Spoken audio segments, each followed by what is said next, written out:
চ্যানেলটাকে সাবস্ক্রাইব করবেন এবং সাবস্ক্রাইব বাটনের পরে একটা বেল আইকন আছে, এখানে বেল আইকনটাকে অল সিলেক্ট করে রাখবেন, তাহলে আমার নেক্সট ভিডিওগুলোর আপডেট আপনার কাছে চলে যাবে।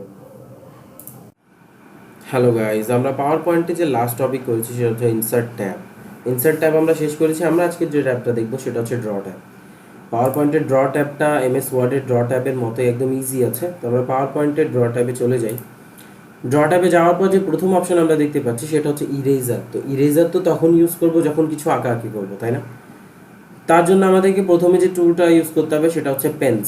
এই যে পেন সেকশন আছে, এই পেনের মধ্যে অনেকগুলো কলমের মতো আছে, এই কলমগুলো নিয়ে আপনারা ইউজ করতে পারবেন ড্র ট্যাবের কাজে, ড্রয়ের কাজে। তো আমরা এখানে জাস্ট পেনটাকে ক্লিক করি, তারপর আমরা আমাদের কন্টেন্টে যেখানে ইচ্ছা সেখানে যা ইচ্ছা তা ড্র করতে পারবো। ঠিক আছে, আপনার যা ইচ্ছা আপনি তাই ড্র করতে পারবেন। আপনি এখানে কারো নাম লিখতে হলে নাম লিখতে পারবেন। ঠিক আছে, আপনি যদি চান এখানে অন্য কিছু লিখতে তাহলে আপনি সেটাও লিখতে পারবেন। আপনি যদি চান এখানে কোনো একটা মার্ক বানাতে সেটা বানাতে পারবেন। ঠিক আছে, তারপর আপনাদের কাছে অনেক উপায় আছে এগুলো নিয়ে কাজ করা। তারপর এখানে কালারিং পেন আছে, আপনি চাইলে কালারিং পেন নিয়ে কাজ করতে পারবেন। আপনি চাইলে এগুলো নিয়ে ক্লাসেস করতে পারবেন। হাইলাইটার আছে, আপনি চাইলে হাইলাইটার নিয়ে হাইলাইটার কাজ করতে পারবেন। আরও পেন আছে, এগুলো চাইলে আপনি অ্যাড করে নিজের মতো করে ডিজাইন করে নিতে পারবেন। তো এই হচ্ছে আমাদের পেনের কাজ, ড্র ট্যাবের এই পেনের কাজ হচ্ছে এটাই। তারপর এখানে অ্যাড করলে এখানে আরও প্যান আছে, এখানে অ্যাড হবে সবগুলো অ্যাড হওয়ার পর আপনি নিজের মতো করে এগুলোকে ডিজাইন করতে পারবেন এবং নিজের মতো করে এখানে সব কিছু যে সিলেক্ট করে নিতে পারবেন। দেখেন প্রত্যেকটা পেন একটা ড্রপ ডাউন আছে, কালার চেঞ্জ করা, এফেক্ট চেঞ্জ করা, বিভিন্ন কাজে ব্যবহৃত হয়। এগুলো আপনি নিজের মতো করে কালার চেঞ্জ করতে পারবেন। কতটুকু থিকনেস আপনার দরকার সেটুকু নিতে পারবেন। দেখেন আপনি যদি বেশি থিকনেস নেন তাহলে বেশি থিকনেস হবে, যদি আপনি এখান থেকে কম থিকনেস ইউজ করেন তাহলে কম থিকনেস ইউজ হবে। ঠিক আছে, তো এরকম করে আপনি বিভিন্ন পেনকে বিভিন্ন স্টাইলে চেঞ্জ করে নিতে পারেন। ঠিক আছে, তো এই হচ্ছে আমাদের পেন্সগুলোর কাজ। তারপর আমাদের কাছে যে প্রথম অপশন আমরা দেখলাম এটা হচ্ছে ইরেজার। ইরেজার হচ্ছে জাস্ট ক্লিক করবেন, ক্লিক করার পর মাউসটাকে নিয়ে এখানে জাস্ট ওই যেখানে আপনি কালিগুলো ফালিয়েছেন তার উপর থেকে নিয়ে যাবেন। দেখেন সবগুলো কালি নিজে নিজে ভ্যানিশ হয়ে গেছে। তো এটাই হচ্ছে আমাদের ইরেজারের কাজ।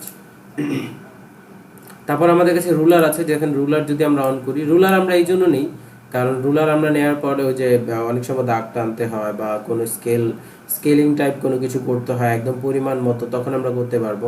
আচ্ছা, এইভাবে আমি স্কেলটাকে কিভাবে ঘোরাচ্ছি সেটা হচ্ছে স্কেলের এই মধ্যবর্তী স্থানে নিয়ে এসে আপনি যদি মাউসের হুইলটাকে উপরে নিচে করেন তাহলে এটা ঘুরতে থাকবে। ঠিক আছে, তো এভাবে আমরা রুলার নিয়ে কাজ করি। যদি আমি একদম 0 ডিগ্রি দিকে নিয়ে যাই, একদম 0 ডিগ্রি করে দিই, 0 ডিগ্রি করার পর তারপর এটাকে যেখানে ইচ্ছা সেখানে মুভ করেন। মুভ করার পর একটা পেন নেন, পেন নিয়ে এখান থেকে জাস্ট এই রুলারে বরাবর করে আপনি একটা দাগ টান দিবেন। দেখেন একদম সোজাসুজি দাগ টান, যে দাগটা টেনে যাবে। ঠিক আছে, তো এইভাবে করে আমরা দাগ টেনে নিতে পারি। ক্লিয়ার? তো এইভাবে করে আমরা রুলার ইউজ করি। তো এই হচ্ছে রুলারের কাজ। আমরা এটা ক্লিক করলে রুলার সরে যাবে। আবার ইরেজার নিয়ে দাগটাকে মুছে দিই। আচ্ছা, তারপর এখানে দেখেন ইঙ্ক টু শেপ লেখা আছে। আপনি কোনো কিছু আঁকার সাথে সাথে যদি চান সেটা ওই শেপে পরিণত হয়ে যাক তাহলে আপনি এই অপশনটাকে অন রাখবেন। প্রথমে পেন নেন, পেন নেওয়ার পর ইঙ্ক টু শেপ এই অপশনটাকে অন করেন। তারপর আমি এখানে একটা ট্রায়াঙ্গেল আর্ট করি। ঠিক আছে, ট্রায়াঙ্গেল আর্ট করার পর ছেড়ে দেন, দেখেন এটা ট্রায়াঙ্গেলে কনভার্ট হয়ে যাবে। যদি আমরা এভাবে নেওয়ার পরে ট্রায়াঙ্গেলে কনভার্ট করে দেখেন এটা অটোমেটিক ট্রায়াঙ্গেল কনভার্ট হয়ে যাচ্ছে না?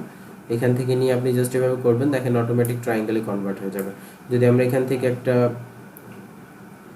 রেক্ট্যাঙ্গুলার নিতে চাই, নিয়ে নিলাম। এখান থেকে একটা অন্য একটা ডিজাইন নিতে চাই, সামান্তরিক আঁকলাম, দেখেন সামান্তরিক হয়ে গেছে। তো এইভাবে করে আমরা শেপে কনভার্ট করে দিতে পারবো ইঙ্ককে। ঠিক আছে, তো এটা আমরা অফ করে দিই, তাহলে আর কিছু থাকবে না।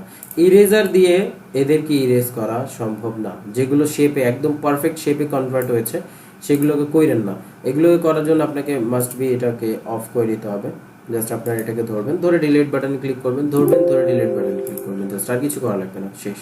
তারপর হচ্ছে ইঙ্ক টু ম্যাথ। আপনি যদি কোনো ম্যাথমেটিক্যাল টার্ম লিখতে চান কিন্তু আপনার ওই অপশনগুলো পাচ্ছেন না, তো আপনি ইঙ্ক করতে পারবেন, অর্থাৎ এখানে আপনি আর্ট করতে পারবেন, সে অনুযায়ী লেখা হবে। ঠিক আছে, x square plus y square is equals to 40। ঠিক আছে, দেখেন is equals to 40, x square plus y square is equal to 40 insert করেন, দেখেন এই যে ম্যাথটা আছে এই ম্যাথটা এখানে চলে আসবে।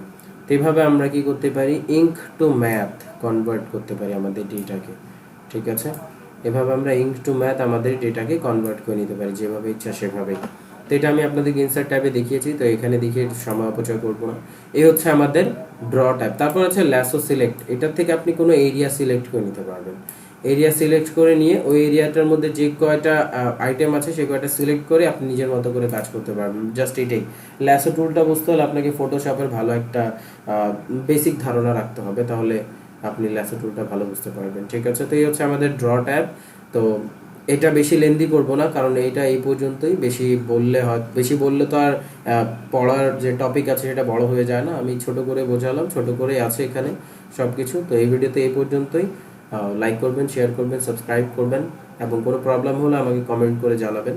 ধন্যবাদ সবাইকে।